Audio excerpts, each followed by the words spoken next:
Hey there, YouTube land, Big Dave. It's Sunday, and I don't know if you just watched my other video. You watch all my videos, right? Now, here's a couple really quick little tips about the line on these. If you use these Zebcos, this is Zebco Max. I just took it apart on the other video to clean it. And I'm going to do some winter service. I'll put some lube in the back. See, it's pretty dry, right? Now I have it off the reel, so it's easier for me to deal with. So it's pretty dry. This is the plastic clicker. I'm going to see if I can show you the clicker, how it works. When you pull the switch, it moves over that gear. And this is, it clicks on top of that. That's all it is. It's a little plastic mechanism. And it goes in between those. It's not a big deal, right? And like I said, and then when you push it to the side, it takes it out of the deal. There's an anti-reverse mechanism on this. Now, I guess when you push this over, it disables the anti-reverse because you can then make this go two ways. Now, I have not had this apart. I think it has something to do with this bearing over here. There's an anti-reverse bearing and it moves it somehow. I have not got into the deal here, so I'm not 100% sure. You see there's that little catch underneath there? That's the anti-reverse. So there's some slop in there, right? This is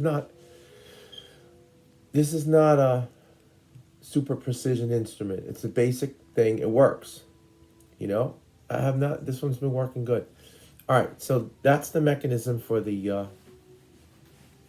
for the bait finder stuff. Now, here's a little trick I'd like to show you. If you, see, here's what happens with the Zebcos. After a while, because they have kind of a simple mechanism for putting the line back on the spool, it gets all bunched up in the middle. So every once in a while, you got to take some of it off. I actually have, I think this is 20 pound, maybe 15 pound red Calhoun line tied on top of the regular line that's on here, which I already had a big tangle, broke something off, and I had to cut it off, okay?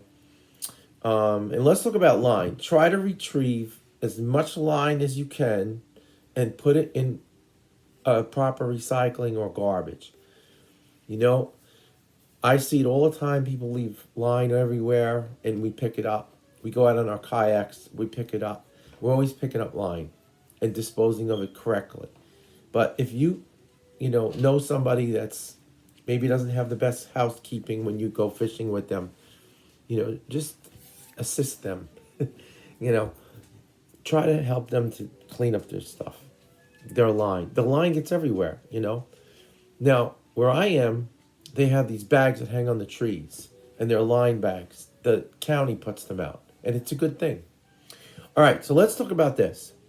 So now I have this line. I've already used it like 2 seasons, and I tied a new piece on not that long ago. And this is what happens. It starts to get all twirly.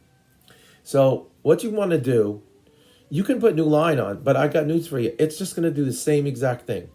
So you can keep putting new line on. I only put the new line on after it's frayed and stuff, and I have like a real reason to put it on.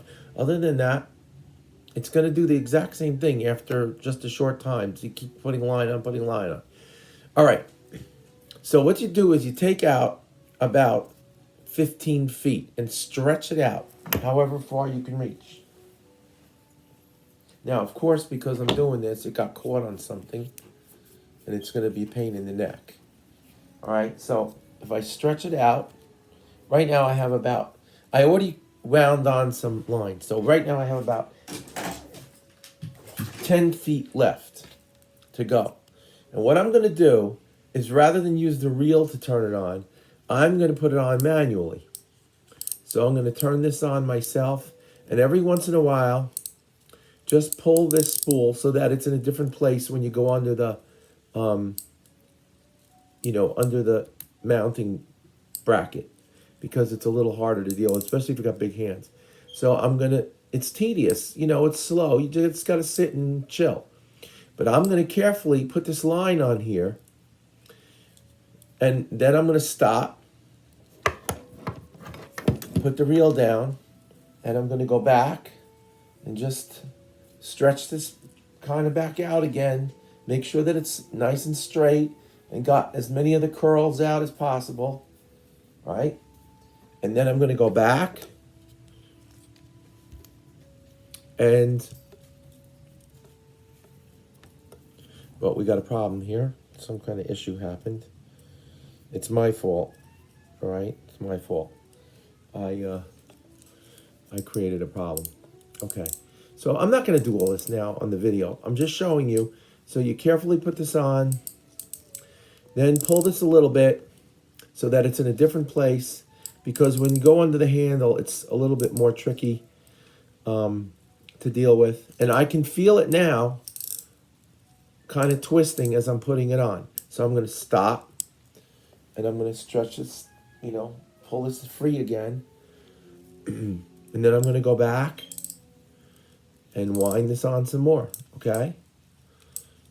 And then I want this to be nice and even as I can make it. And you don't want it to be super tight.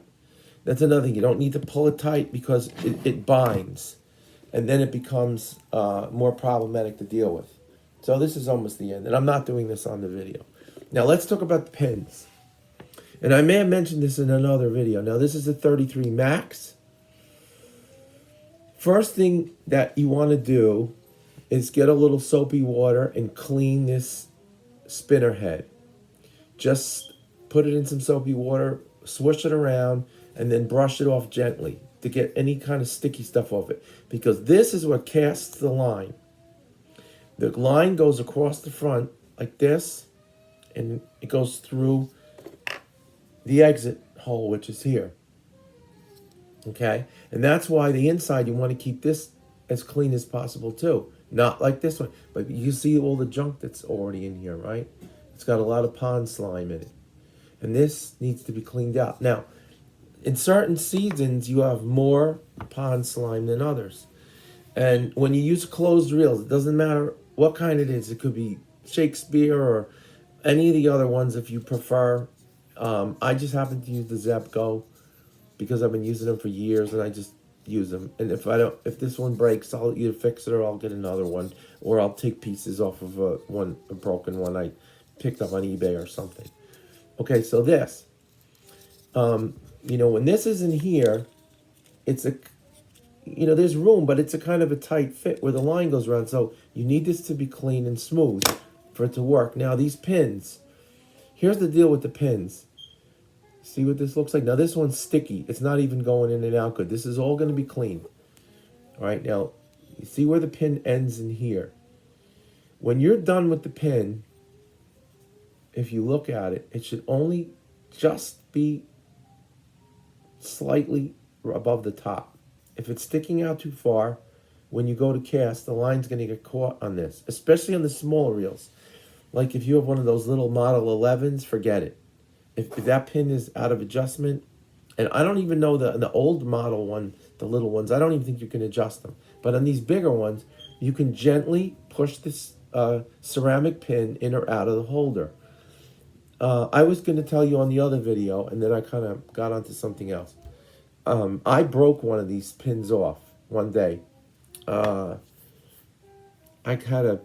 probably had a carp, and it was like under a branch, and I maybe had the drag a little too tight, and I went to pull, and I snapped the pin right off. But if you leave a little drag on, that's not going to happen. You're not going to have the problem. I've used these over and over, and what I did was, I actually kind of broke this whole thing in here, right? I just ordered a new cap, right, from Zebco and put a new cap in it. That's all. And it was no problem. It was a couple bucks, and I changed the cap out. So if you use these for any period of time, it's good to go on the parts list while they're available and order one or two extra ones of the different models that you might have, because you can change them out. You can always go back and do some repairs but this is hard because it's sealed in the front. It's got this on it, right? And then this, see how sticky this is, right? It's barely moving. This is stuck. I'm gonna clean all this, put a little machine oil underneath there, and it'll be fine. Okay, that's it. So there's a little tip on the line, and the the cap and how these pins work. All right, so there it is. Have a good day, and talk to you soon.